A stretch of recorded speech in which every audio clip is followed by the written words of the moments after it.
আরব সাগরের তীরে একটি নতুন বন্দর বিনির্মাণ ও পরিচালনার প্রস্তাব দিয়েছে পাকিস্তান। দেশটির সেনাপ্রধান ফিল্ড মার্শাল অসীম মুনিরের উপদেষ্টারা এই প্রস্তাব নিয়ে যুক্তরাষ্ট্রের কর্মকর্তাদের সঙ্গে যোগাযোগ করেছেন বলে জানিয়েছে আন্তর্জাতিক গণমাধ্যম ফাইন্যান্সিয়াল টাইমস।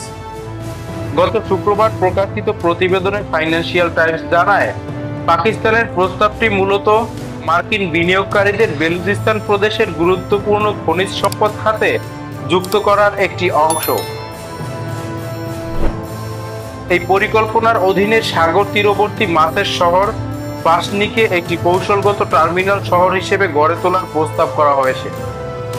পাসনি ইরান সীমান্ত থেকে প্রায় 100 মাইল এবং চীনের সহযোগিতায় নির্মিত গাওয়াদর বন্দর থেকে প্রায় 70 মাইল দূরে অবস্থিত। প্রতিবেদনে আরো বলা হয়, পাকিস্তানের কর্মকর্তারা দক্ষিণ এশিয়ার উদীয়মান ভূরাজনৈতিক পরিবর্তনগুলোকে কাজে লাগিয়ে যুক্তরাষ্ট্রের সঙ্গে অর্থনৈতিক সম্পর্ক জোরদার করতে চান। প্রস্তাবিত বন্দরের মাধ্যমে যুক্তরাষ্ট্র পাকিস্তানের খনিজ সমৃদ্ধ পশ্চিমাঞ্চলীয় অঞ্চলে বাণিজ্যিক প্রবেশাধিকার পেতে পারে। ফাইন্যান্সিয়াল টাইমসের দেখা এক পরিকল্পনা অনুযায়ী যুক্তরাষ্ট্রের বিনিয়োগকারীরা বেলুচিস্তানের গাওয়াদর জেলায় একটি আধুনিক টার্মিনাল নির্মাণ ও পরিচালনা করতে পারবে, যা রেলপথে দেশের অভ্যন্তরীণ খনিজ সমৃদ্ধ অঞ্চলের সঙ্গে যুক্ত থাকবে।